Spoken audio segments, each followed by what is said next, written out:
I do believe that we all have abilities. Some may just be a little more in tune or sensitive than others. So, I mean, if you think about it, we can all sing, but we might not be opera singers. We may not have a certain type of, ability to hold a note for a long time. Some of us should just never sing at all. Then there, it comes to people who are artistic. That's a gift as well. So again, with art, being artistic or having that ability to be artistic, it could also be a sign of, not everyone can draw. Not everyone knows how to naturally hold a pencil. I think, with anything, you could probably learn it, but I think you really need to have something first. If you are experiencing certain things, like, for example, if you were able to draw a simple picture and you were passionate about drawing, naturally you would go and do a art class to develop that a little bit more, because practice makes perfect, as they say.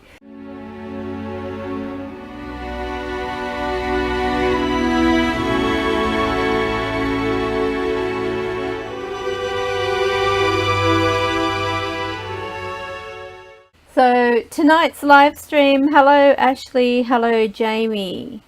That's okay. Well, the good thing is you can play it back as well, so that's a great thing. As long as you're taking a chance to join when you can, that's all we ask. Hopefully I'm not echoing back. I remember being in this pram. I remember as a baby, the pram had like little blue stars on it, but they weren't like stars, they were like crisscross lines, and it was white pram with these blue crisscross lines.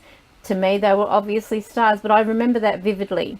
And I also remember my mother walking, pushing the pram, and beside her was my aunt. I was having an out-of-body experience as a baby. I remember basically watching them as they were pushing the pram along the street on the grass, because there was no footpath. Yeah, there were footpaths in those days, but not where I lived. Just so you don't think it was all like horse and cart kind of stuff. Good evening, Alicia, Sonia, Deb. Thank you for joining. I'll try and say hello to you any chance I get. So going back to my time as a child, basically, a lot of things that I had growing up were things that I saw in advance. A lot of weird things, a lot of strange things. I remember when I first saw Suella, I was about 5 or 6. She always stood off in the background, just watching and smiling, and I was always noticing this female. I thought she was actually a part of the family because of the fact she was always there. So you don't question anything. But there was one time when I was at school, I remember seeing her, and I just like waved, and she smiled and just nodded. So from then, I mean, like, it was very fascinating for me, because no one really talked to her. So I just thought, you don't talk to her, but I could see her, she could see me, whether she was watching over me. I never felt in danger when she was seen. Like, always when I saw her, I never felt scared. I never felt like I was in danger, that type of thing. I always felt protected. And so, cut a long story short, she was there from the get-go, and it wasn't until probably the age of 11 when I actually asked her who she was. I know, slack. And she said to me, I'm your protector. I'm your watcher. I watch over you. And from there we got talking, and through that she said, I will always be guiding you. I will always be helping you. And you've got a lot of work to do. But anyway, I believe that we all must have some type of gut instinct. The old gut instinct. You have this feeling like, you've been thinking of somebody and suddenly you hear from them, or you hear about them, or you run into them. And sometimes you could be thinking of someone and they ring you or they text you. So it, I feel, is a universal link. I feel that, I believe personally that if a person really sincerely wanted to make contact with their universal side being, their higher self, and their inner child and so on, they could. I don't feel that it would be anything very difficult. But then again, as I said, I've never trained for this. I've never done courses on tarot. In fact, I don't even look at tarot as tarot. I look at tarot as a form of keeping me focused. It's so weird because as I'm looking at it, I remember going way back when I first saw tarot cards being laid out in a metaphysics shop. I could see certain things that the woman wasn't mentioning, and then it wasn't until I got to this bus stop I saw the lady that was having the reading, and I said to her what I saw, and she said, "You should do this." She said, "Because you were right." And I said, "Well, I've never done it before. I wouldn't know the first thing about laying it out." I remember when I first got my first deck, had no idea. There was no instruction book or anything. I had no idea how to lay the cards out. I just like popped them down any old way, and that was telling me things. An incident where these girls, they actually lived not far from me. They came over, and I said, "Do you want me to do your cards?" They're like, just out of fun. I think they said, or I said, I'm not too sure. I mean, it's a long time ago. And they said, "Yeah, sure." So I started to put out the cards, and they said, "Is that how you lay them out?" I wouldn't have a clue. And then all of a sudden, it was like, bang, I get this vision. I was taken completely out of my room, out of the living room where I was doing these cards with these girls at the table. I was then thrown into this, it was like, I can't even describe it. It was like I was not there. I was not physically there. My whole surroundings changed around me. I'm looking from ceiling to floor. I'm seeing cement everywhere. And then I could smell this smell. I felt like I was choking. Then all of a sudden, I'm seeing these ambulance men and this figure on the ground. And I'm started thinking, is that me? Which it wasn't. And I could see them trying to work on this person. Then all of a sudden, as it was like switching from one section to something else. So all of a sudden, that body on the ground is no longer there. The ambulance guy, one of them is like hanging out the back of the ambulance, closing the door. And as he's closing the door, he's saying, "I'm sorry, we did everything we could. He's gone."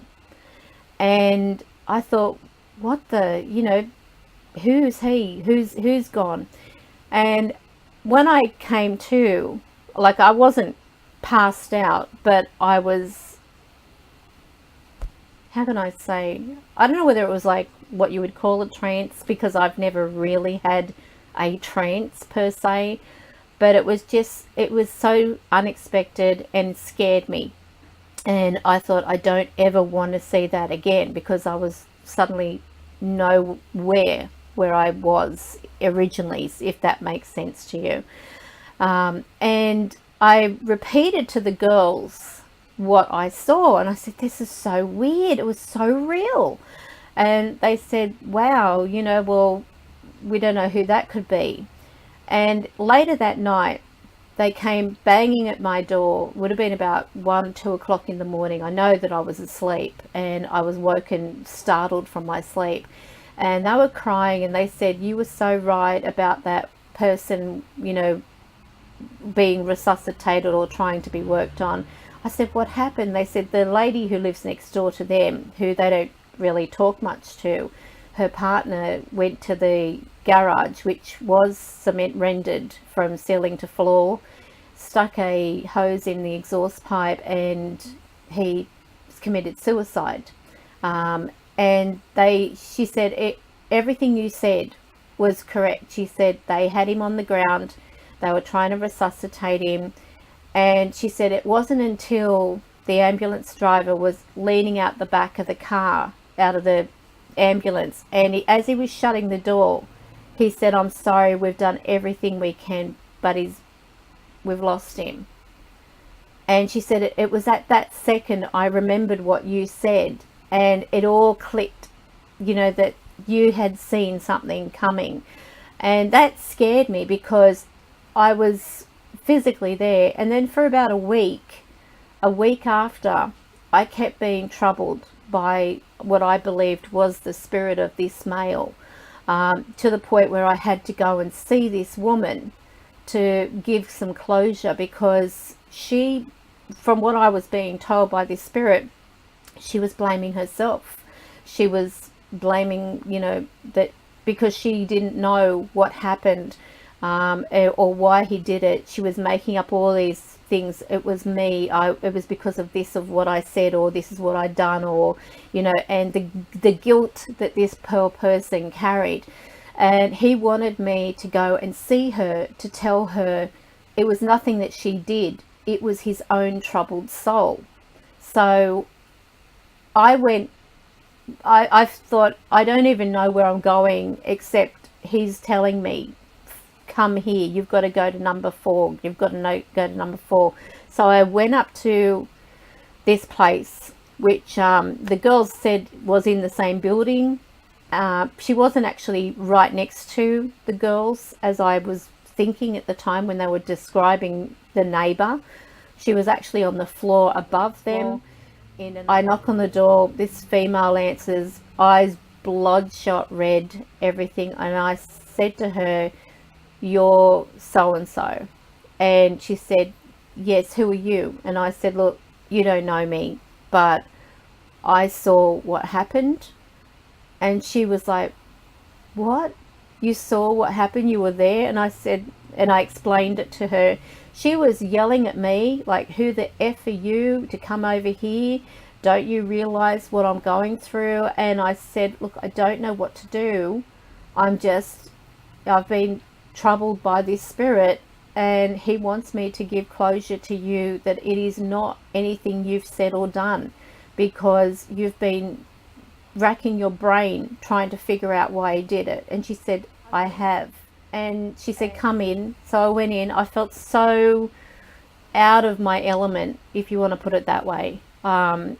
Something I thought, I'd never want to do this again. I really felt uncomfortable, because it was that point that, he was leading me to this place to tell her, and then to discuss with her what he was saying. It was like, I'm the go-between.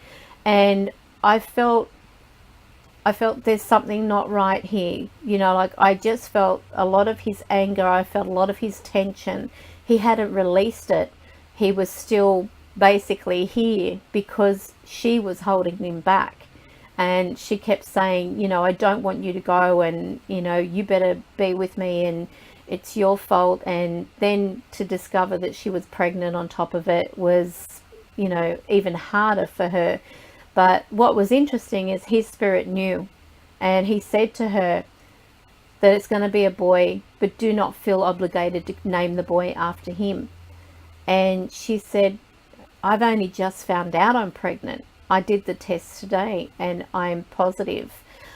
So this poor guy missed out on being a father because he committed suicide, but at the same time, it gave her closure, and she was able to move past that. But I was actually told by Suella never to approach people in the street or anything like that. She said, because that's not your job.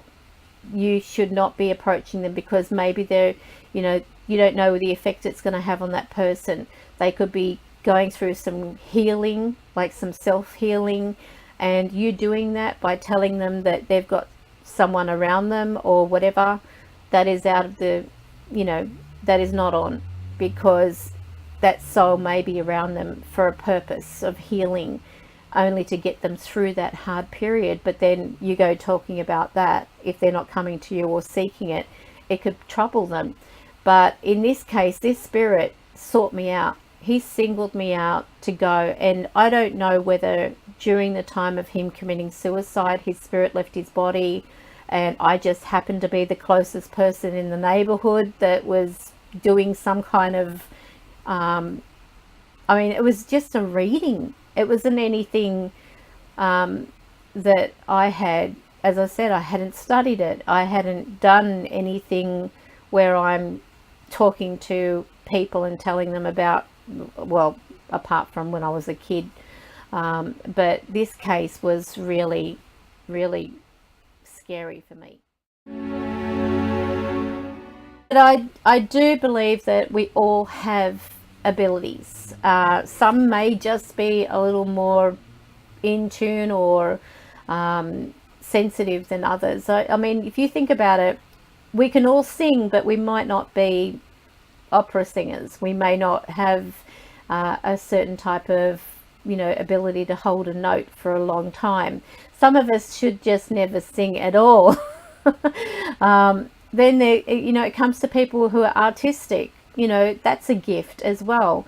So again, with art, you know, being artistic or having that ability to be artistic, it could also be a sign of, you know, not everyone can draw. Not everyone knows how to naturally hold a pencil.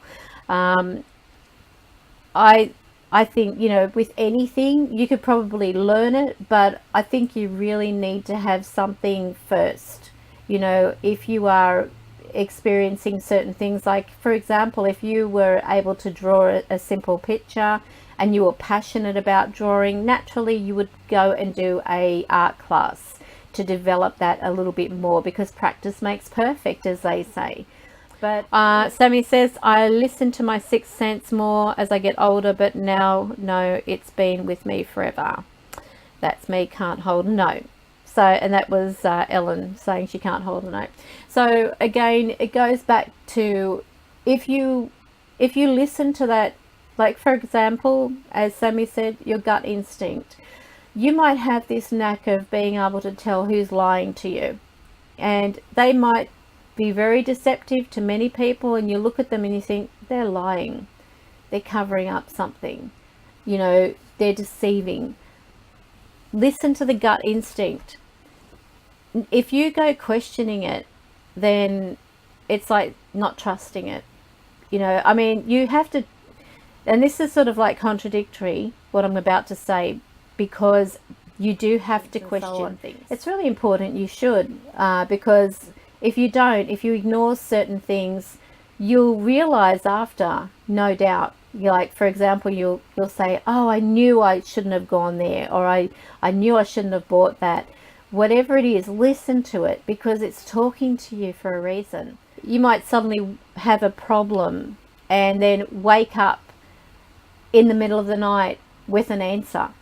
You might have this feeling of getting messages or ideas out of the blue. And I mean, we also have a brain, so let's not forget our common sense and our logic. But sometimes when we get these ideas, especially creative ideas, for example, these could be coming from your spirit guide. They may be coming from your angels. It may be your loved ones, like in, you know, with our relative, Billy Wilde, who originally created the test match cricket board game. He was going through, you know, a really bad period. He had, his wife left him, he was struggling financially, and his father's spirit came and visited him, and he actually said to him to do this game, and he took it to a few people and they knocked it back. The next morning after he had this, you know, bedside visit from his father's spirit, he was showing his friend, and his friend seemed quite interested, but a bit, you know, oh, I don't think it's going to take off. Well, test match, the board game, it took off. It was originally like little cardboard things that you, like the cricket players in cardboard that would sit on this, like a felt mat, if you remember. And then, or I think it was cardboard, I can't quite remember. And then afterwards it turned to like plastic figurines, and the actual, you know, bat would swing and stuff like that, and there would be a ball being hit. So this was a relative of mine, who actually was the one receiving the vision behind the board game. And through him, like, making this board game and then selling it, I think it was Parker Brothers by memory, they took it on. He gets all the royalties. So every single time a game was sold, he got royalties. And so now he's no longer struggling. Actually, I don't even think he's still alive, to be honest with you. But his children have actually collected that, and it continues. So there you go. So I guess, yeah, I guess it must be in our family now I'm thinking about that. But I never really had anything to do with him, you know, technically. But it's really important, if you get ideas and it's something you think, oh, that's crazy, just write it down. I cannot tell you how important it is to keep a notepad beside you when you go to sleep, when you have these moments through your day. I mean, most people have access to their mobile phones. Write in the notes in the mobile phone ideas that come to you, no matter how trivial they might seem. There is always a reason for you receiving that out of the blue, especially those ones out of the blue, because a lot of times those out of the blue ideas are inspirations from your angels and your guides. Let's have a look at some of your messages here.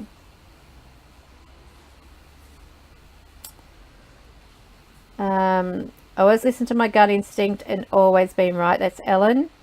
Ashley Andrews says, I see visions before they happen, and they happen the way I see them, but it comes to me randomly. I can't control it or ask to see things, if that makes sense. Yes, it makes sense to me. Sammy says, yes, my gut's always correct as well. Wish I tuned into it in my younger years, but now it's quite strong. Deb says, my brother demanded my parents buy that test match game.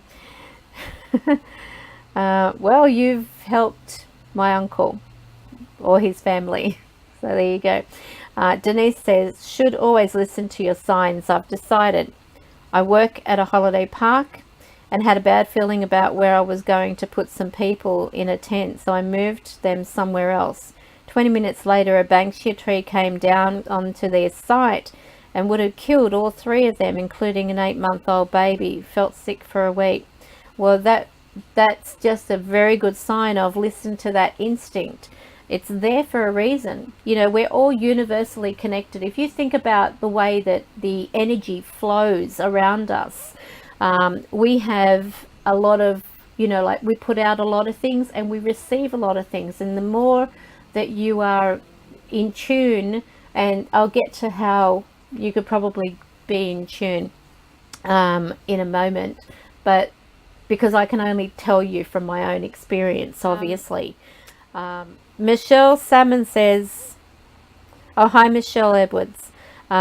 Michelle Salmon says, I have a clear difference between knowing when something is going to happen or happening in my gut, or what I have learned is a warning or sign. Belinda says, Belinda Lavis White, my son is always telling me his dreams, things, then they happen even years later. Michelle Salmon says, that's a feeling I got to call someone before they passed and kept saying, I don't know why I have to. Hello, Crystal. Things. So again, just to reiterate, gut instincts, having answers upon waking to problems. These are also part of being connected.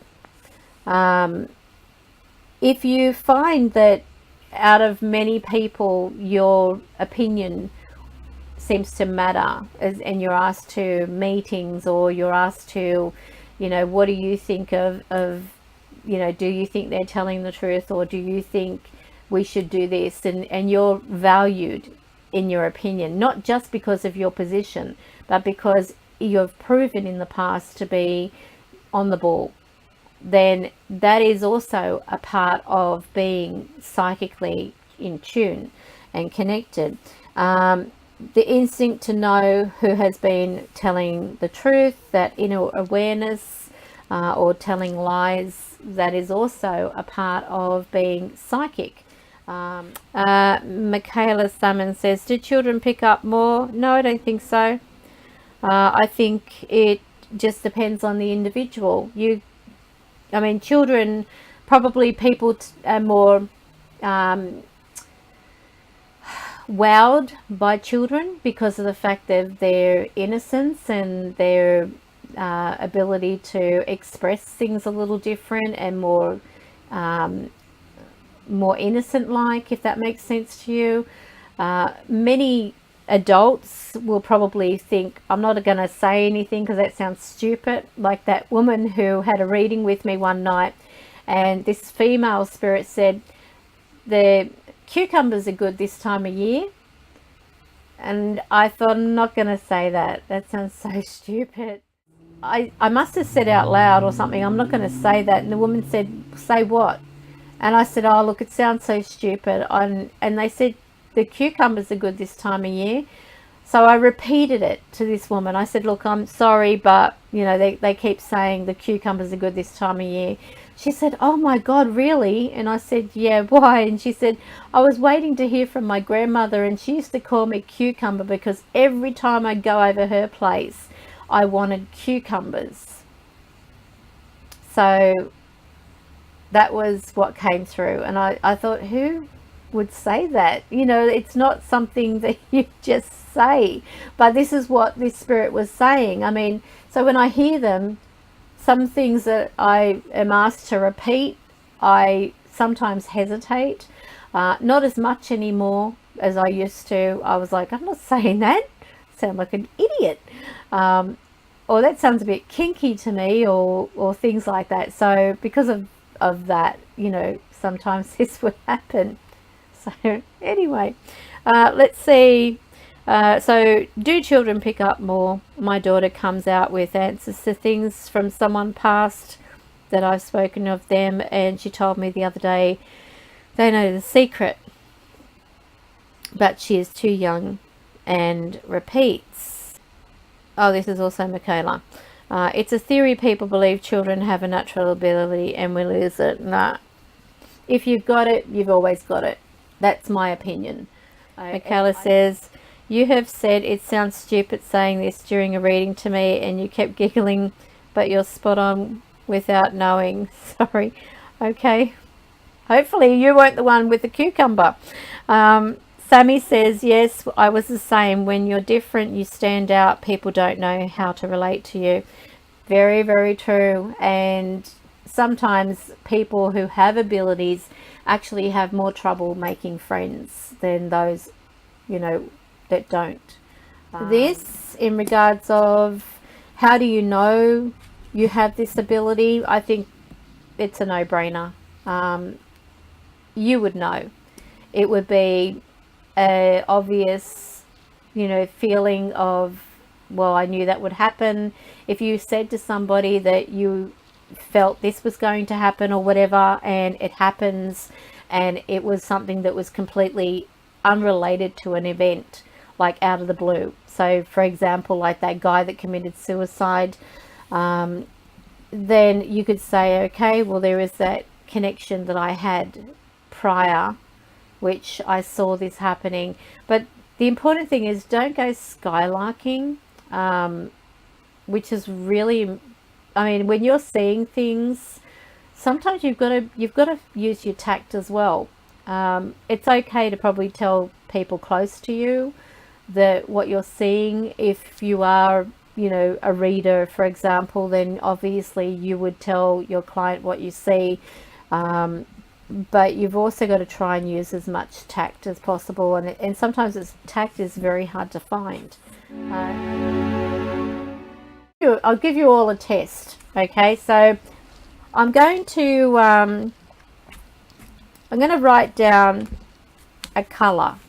And it's not going to be anything like extravagant, like violet or, you know, burgundy or anything like that. I'm going to just write down a simple color. And what I want you to do, let me just go and grab a piece of paper and write it out. I don't know whether it comes through back to front on here, but we'll soon find out. What I want you to do is start writing down what color you think I've written on this piece of paper.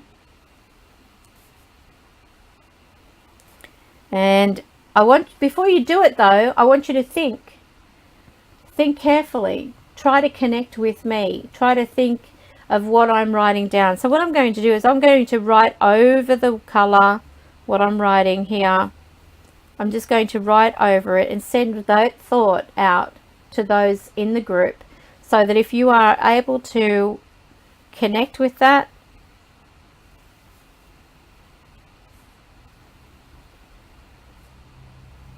visualize. If you need to, take in a deep breath, and as you're taking in that breath, just say, what is Karen's color? What is the color Karen's writing down? And the first color that comes to you,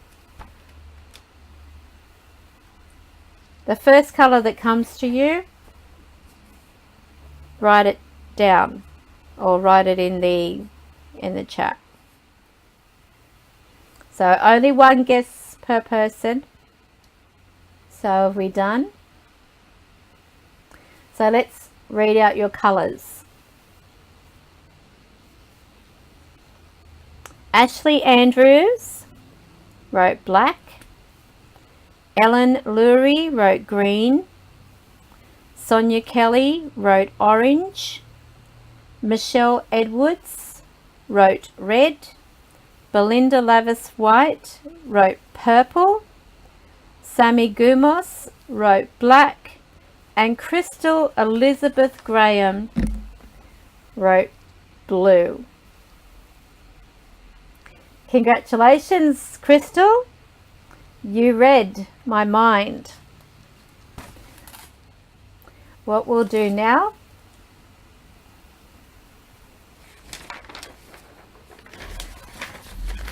I'll write down a type of animal. And what I want you to do is concentrate, breathe in,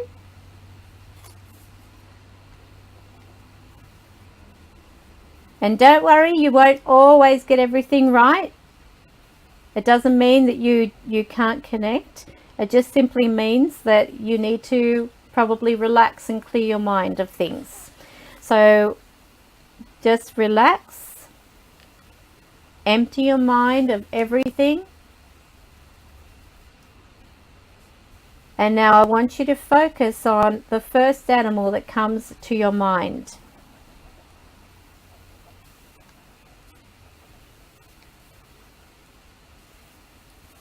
And I want you to write that down.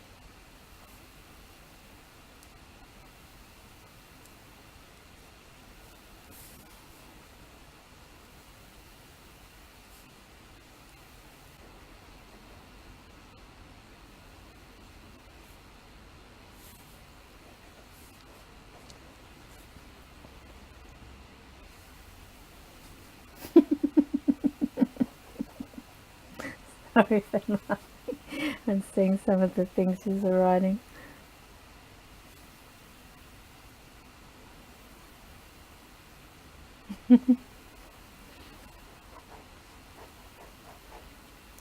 Okay, are we ready? Let's see.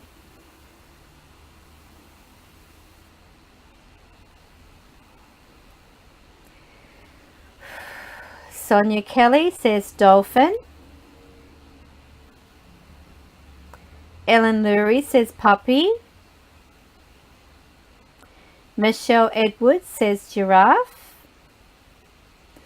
Sammy Gumos says elephant.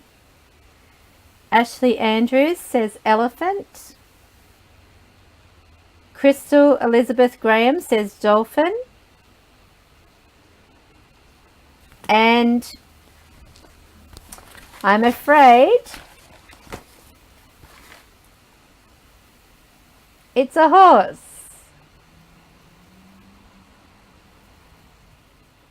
3 shapes. And out of the 3 shapes, I'm going to circle one of them. So what I'm going to do is I'm going to draw the shapes. And whilst I'm drawing these shapes, let's see how many can guess the 3 shapes that I'm drawing. Try not to pause and think about it, just type it out. The second that it comes to you, the 3 shapes that I'm drawing, I want you to write them the second that they just spontaneously come to you. Don't stop and try thinking about it, because that's where you'll make a mistake.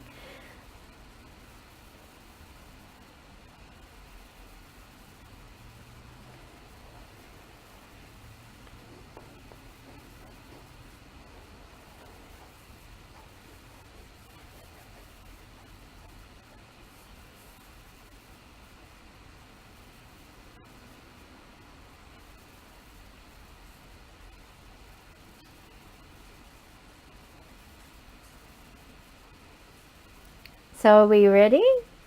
Are we ready to find out?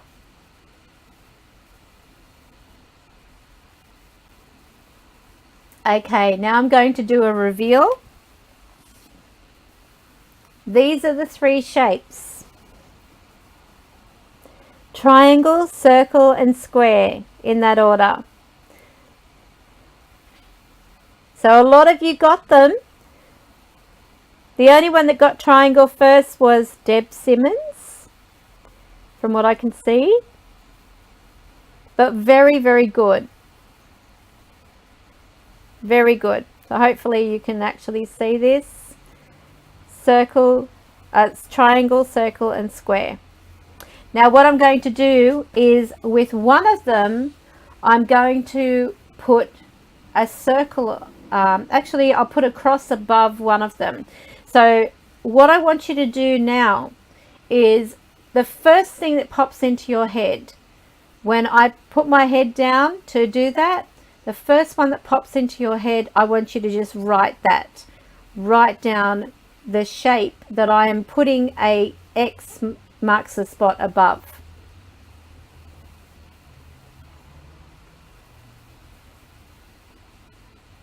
Go.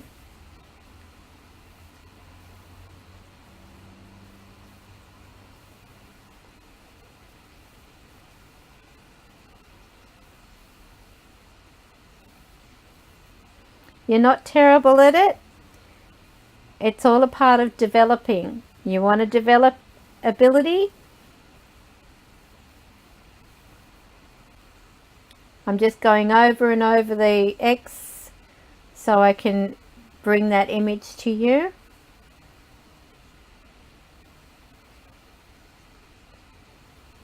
I think some of you are going to be very proud of yourselves. Okay, we ready?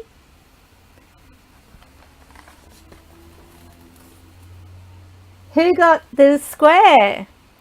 Give yourself a pat on the back.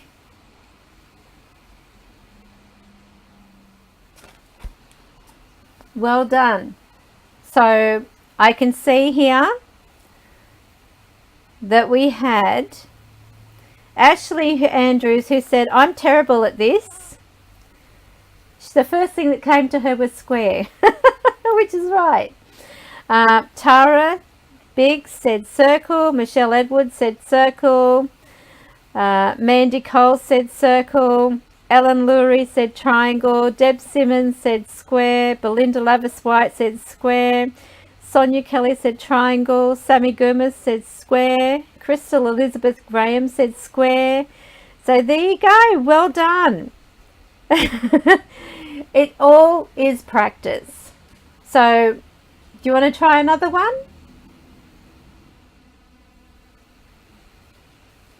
When I used to hold my classes, and each week we would have something where that whole week that person had to go home, they had to think about a particular thing, object, situation or whatever. They weren't like simple things like this. And I think some of them in the group surprised themselves because it was an opportunity for them to connect to their higher self. We had a case where each person took off an article or, you know, something that they had or belonged, and they would put it in this tray, and then I would have the one person pick it up and try to read it, like, you know, so that the psychometry, they could connect with that and then express what they felt coming from that. Even if it seems stupid, it's all a part of what you are feeling with. And the important thing is, don't try thinking, don't try rationalizing, don't fight with your mind, because the minute you're fighting with that, no, that's not it, you'll get it wrong. So this is what a lot of things that when I'm doing my readings, and people that have had readings with me will probably know, it's like my mind goes really, really quick. And with everything that comes out, sometimes I'm talking really fast because of the information that's coming through. It's like bang, bang, bang, bang, bang. You've got no time to stop. You've got no time to think. If you're thinking about, I'm doing like nearly an hour's worth of a full reading, talking continually that whole time with information I'm getting and receiving, that if I was to stop and think, no, that's not right, or I don't feel that's right, or I'm going to change that, I would be, I'd be probably wrong 100% of the time. So the important thing is to, I mean, you can practice at home. You can even have, you know, you can have one of your family write down a color, you know, just the basic colors, nothing extravagant and so on. Or, you know, you could actually have your family think of a shape or write down a shape. So at least you've got to, you know, that person saying, well, this is the actual shape I wrote down. They can't just say, all right, I'm thinking of a shape, you know, because they could change their mind, you know, and just to make you feel like you're not getting it right. But try doing something like that. You know, if you really want to try and develop, do simple things like that. Help yourself in order to attain or develop your own ability in some form, because this won't just be a case of helping you being able to read a person. It's mainly listening to that intuitive side of your nature, because we all have it. We all have that gut instinct. Think about this. If you see fire, even as a child, did you feel like you wanted to touch the fire, or did you feel there was something danger, even if no one had to tell you? This is instinct. This is something that we are born with. Many people have that.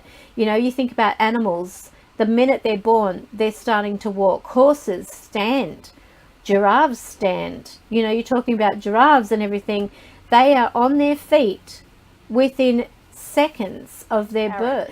All right, so well done to those who got it right. So if you want to try again, what I'm going to do now, I'm going to do a very simple one. And between the numbers 1 and 5, can you do it? I'm writing down a number right now. Don't even stop and think. Just write down the first number that comes to you.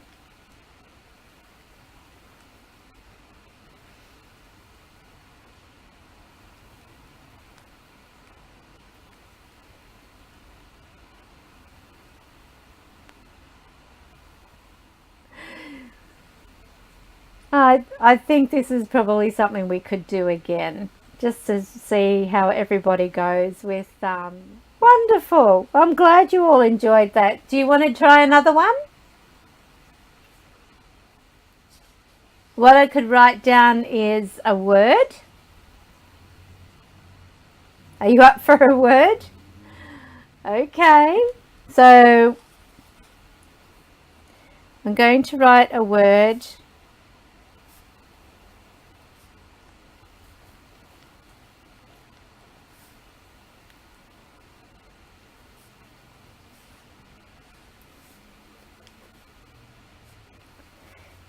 And let's see who gets it.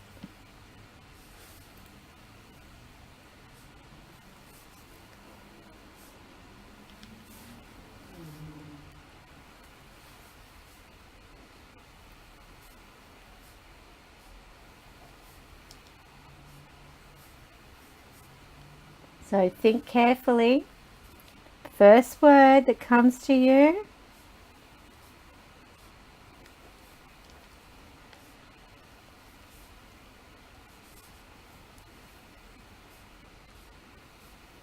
I'm just writing over the word.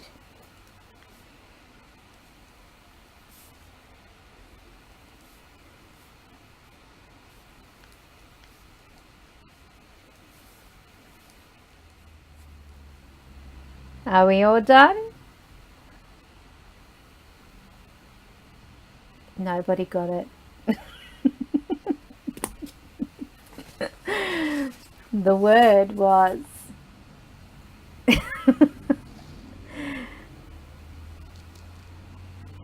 goodbye. Okay, Tara says 3. Sonia says 4. Deb Simmons says 3. Belinda says 4. Michelle says 2. Ellen Lurie says 7. Mandy Coles says 3. Sammy Goomas said 8, but then changed it to 3. Crystal Elizabeth Graham said 3. Brian Scott said 9 and hasn't changed it. So you're sticking to 9, Brian. And Ellen then went oops and wrote 4. So, because Ellen originally wrote 7. Out of that, I can tell you one person got it correct. So, on that, congratulations, Michelle. 2. 2 was the number. And I thought I made it easy. So, who enjoyed that? Who enjoyed that little task today?